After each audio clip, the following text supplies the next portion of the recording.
Assalamualaikum warahmatullahi wabarakatuh. Selamat siang Sobat Sehat. Hari ini kita bertemu lagi di acara Podkertu, podcastnya Kertek 2. Ya, hari ini kita kedatangan narasumber yang ahli di bidang sanitarian. Selamat siang Pak Udi. Selamat siang Mbak Lisa. Oke Pak Udi, boleh perkenalan dulu nih? Boleh. Silakan Pak, perkenalan. Nama saya Udi Pramono, saya sanitarian dari Puskesmas Kertek 2. Oke, Pak Udi Pramono, sanitarian dari Puskesmas Kertek 2. Pak Udi Pramono ini adalah seorang sanitarian sekaligus pemegang program dari program kesehatan lingkungan di Puskesmas Kertek 2. Hari ini beliau datang untuk memberikan kita pencerahan mengenai sanitasi, tepatnya yaitu jamban sehat. Pak Udi, selamat datang sebelumnya di acara podcastnya Kertek 2. Pak Udi sehat hari ini? Alhamdulillah sehat Mbak Lisa. Alhamdulillah. Ya Pak Udi, hari ini kita akan berbincang-bincang mengenai jamban ya Pak, jambanisasi. Nah, dengar-dengar nih teman-teman, di Puskesmas Kertek 2 itu belum ada desa yang ODF. Begitu ya Pak Udi ya? Iya, untuk Kertek 2 belum ada yang ODF di tahun 2022. Karena apa Pak? Boleh dijelaskan alasan kenapa kita kok sesulit itu sih mencapai ODF? Jadi begini, untuk Kertek 2 belum ada desa yang ODF dikarenakan ya perubahan perilaku masyarakat kita yang masih sulit. Jadi mereka dalam membuat jamban yang sehat itu masih mengharapkan adanya bantuan. Jadi mereka masih mengharapkan stimulan. Jadi untuk swadaya membuat sendiri kesadarannya masih sangat rendah. Oke, untuk kesadaran masih sangat rendah ya Pak.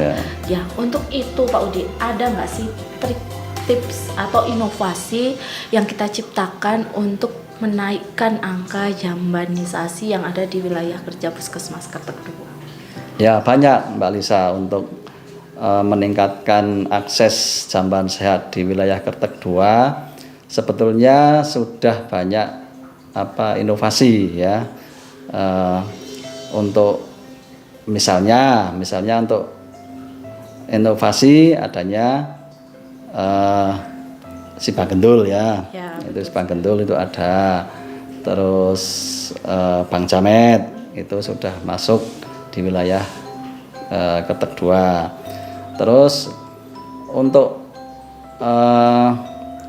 mengapa jamban masih rendah itu ya karena kesadaran mereka dalam membuat jamban masih mengharapkan stimulan tadi, masih mengharapkan bantuan gitu. Jadi mereka belum istilahnya belum tergerak hatinya bahwa sebetulnya jamban itu kebutuhan sendiri, jadi bukan kebutuhan dari bukan kebutuhan dari petugasnya, tapi mereka belum mencari bahwa jamban itu mereka kebutuhannya sendiri gitu. Berarti kesadaran tentang pentingnya jamban bagi mereka itu masih kurang gitu. Pak. Oke, tadi Pak Udi menjelaskan bahwa masyarakat itu mengandalkan stimulan atau bantuan jamban ya Pak ya. Tapi kita ada kabar juga bahwa yang dikasih stimulan itu tidak dipasang Pak Udi. Itu apakah ada hambatan terkait dengan pemasangan jamban tersebut atau memang dari yang menerima itu tidak berkenan Pak?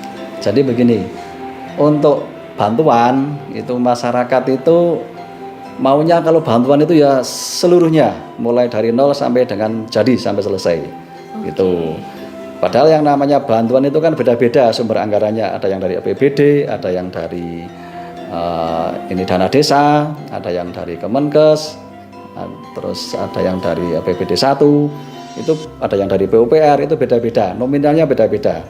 Jadi kalau misalnya yang standar 2,5 juta, tapi kalau misalnya dari PUPR bisa sampai 7 juta gitu. Jadi memang bantuan itu sendiri-sendiri, jadi tidak sama rata. Jadi tujuan dari stimulan itu biar mereka itu punya rasa memiliki. Jadi merasa duweni. Jadi nek mereka merasa duweni, ada usaha untuk membersihkan gitu. Mereka jadi open dengan fasilitas sendiri. Tapi nek misalnya dalam utuh. Nah, itu istilahnya dia rasa memilikinya kurang gitu. Jadi tujuan dari stimulan sebetulnya biar mereka merasa memiliki gitu. Lebih tepatnya menggerakkan hati gitu ya. Nah, seperti itu kira-kira lah. Mengenai bantuan nih Pak, apakah selama ini sudah banyak bantuan yang dikeluarkan oleh pemerintah untuk masyarakat kita? Sudah banyak. Jadi bantuan dari berbagai sumber sudah banyak dialokasikan ke desa, itu sudah banyak. Tapi karena jumlah KK kita yang 11.065 KK banyak ya, sedangkan capaiannya kita baru sekitar 53,2%. Separuhnya ya. Baru separuhnya, tapi tetap belum mencukupi gitu. Oke. Untuk selama ini apakah peran lintas sektoral sudah maksimal Pak Udi untuk membantu kenaikan angka jamban ini? Untuk peran lintas sektoral masih kurang maksimal. Masih kurang terbukti. Misalnya sebetulnya kalau misalnya dari lintas sektor, katakanlah dari kecamatan gitu ya, misalnya ada target, misalnya anggaran desa yang untuk stimulan jamban harus sekian ratus juta, misalnya 100 atau berapa ratus juta gitu, saya kira akan cepat tercapai. Tapi kan selama ini bantuannya rata-rata ya yang sudah terjadi itu paling 50 KK. Jadi agak lambat. Ya naik tapi lambat. Tapi masih syukur alhamdulillah. Jadi misalnya dari lintas sektor masih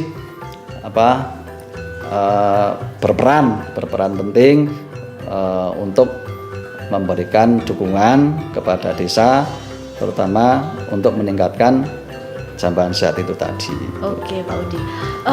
Pak Udi sebenarnya perlu nggak sih ada perdes atau peraturan desa yang mengatur mengenai jamban ini? Seumpama nih ada rumah baru dibangun, harus dilengkapi dengan jamban sehat seperti itu. Oh, sangat perlu sekali Mbak Lisa kayak gitu. Jadi saya senang misalnya ada perdes, misalnya perdes kan aturan desa itu ya, misalnya dari Pak Camat katakanlah desa harus buat perdes tentang rumah baru yang harus membuat jamban sehat. Saya senang sekali. Jadi perdes itu dibuat tujuannya untuk meningkatkan jamban sehat itu tadi. Tapi ya gimana lagi, ternyata belum ada di wilayah Ketek 2 perdes yang mengatur tentang bahwa rumah baru harus membuat jamban sehat. Sedangkan saya pernah ada dengar itu di desa ada perdes yang mengatur misalnya ayam harus dikurung. Ya, itu pernah dengar saya, itu pernah ada. Tapi untuk jamban itu saya belum pernah. Jadi makanya saya harapannya dari stakeholder yang ada di atas, desa buat perdes. Rumah baru harus punya jamban sehat gitu. Rumah yang bagus harus disertai jamban sehat. Jadi tidak mengharapkan bantuan gitu kan.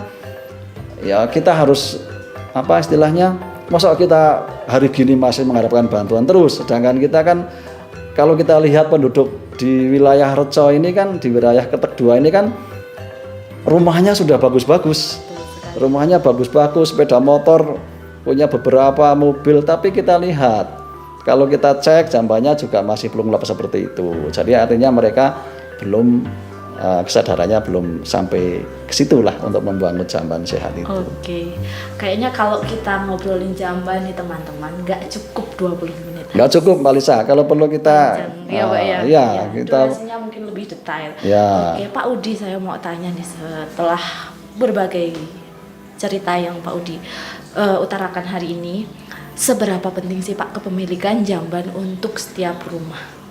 Ya sangat penting. Jadi kan indikator kesehatan itu kan di tingkat kabupaten indikatornya kan rumah sehat ya Mbak Lisa. Ya, jadi betul. misalnya walaupun rumahnya bagus misalnya, tapi kan jambannya belum, nah itu tidak dikatakan rumah tidak sehat. Jadi biar istilahnya masyarakat yang ada di situ sehat, itu ya jalan keluarnya kita harus BAB, membuat BAB yang benar ya, membuat jamban sehat agar kotoran tidak tertular, tidak kotoran kan membawa penyakit ya. Iya. Nah, misalnya kotoran itu terbuka, nah itu sangat dimungkinkan kotoran itu terbawa oleh vektor yang lain, mencelok di makanan atau di mana gitu kan bisa. Jadi apabila orang itu terkena penyakit diare atau hepatitis atau tipoid bisa saja. Jadi ada vektor yang mencelok di situ, hinggap di rumah, nah mencelok di makanan juga bisa. Nah, makanan tertelan oleh kita. Nah, juga seperti itu. Juga bisa seperti ini. Kalau misalnya BAB tidak menggunakan sabun, ya, tidak cuci tangan pakai sabun, habis BAB langsung menyentuh makanan. Nah, makanan juga tertelan oleh kita. Seperti itu. Oke, Pak Udi, sebelum kita tutup nih diskusi pada siang ini, mungkin ada nggak sih pesan atau buat masyarakat biar kesadaran ini adalah jamban untuk diri kita, bukan untuk siapapun, bukan untuk kepentingan beberapa pihak, tapi untuk kepentingan kita sendiri, seperti itu, Pak. Oke, ayo masyarakat kita biasakan untuk BAB di jamban yang sehat, gitu ya. Kita BAB di jamban sehat biar masyarakat sehat. Gitu. Kalau masyarakat sehat, peningkatan ekonomi bisa sehat, kan seperti itu. Mantap ya, keluarga Pak ya. juga sehat semua, kita kan senang sebagai petugas kesehatan. Nah, kalau masyarakatnya sehat, kita kan senang, Mbak Lisa. Iya, betul sekali. Jadi kita putus mata rantai penularan, terutama penyakit yang berbasis lingkungan, agar masyarakat kita sehat. Hari gini kita masih BAB sembarangan, itu namanya masyarakat yang tidak peduli. Gitu. Hari gini harusnya BAB di tempat jamban yang sehat, seperti itu. Oke, itu tadi banyak sekali. Sebenarnya jamban itu masalah yang menjadi akar ya, Pak, dari permasalahan lain. Ya, salah satu contohnya saja stunting bisa disebabkan dari gitu. Karena sanitasi yang buruk bisa saja. Itu karena sanitasi yang buruk, stunting juga bisa. Oke, mungkin cukup dulu ya Pak Udi pertemuan kita pada hari ini. Besok kita lanjut dengan materi yang lebih rinci. Salah satunya adalah kriteria jamban. Begitu ya Pak Udi ya? Oke, Mbak Lisa. Saya tunggu waktunya. Saya sangat senang bisa menyampaikan hal ini. Jadi agar masyarakat tahu seberapa penting jamban sehat itu sendiri. Keren sekali. Oke. Hari ini narasumber kita sangat spesial, ternyata tidak hanya sanitasi tapi berhubungan dengan kesehatan lainnya. Teman-teman jangan lupa subscribe, jangan lupa komen juga, boleh tulis di kolom komentar apabila kalian ingin merequest tentang masalah kesehatan apa yang akan kita bahas. Sebelumnya saya ucapkan terima kasih sekali kepada Pak Udi Pramono sudah datang ke podcastnya Kertek 2. Dan jangan lupa kita tunggu podcast yang selanjutnya dan kita berjumpa lagi di hari Kamis.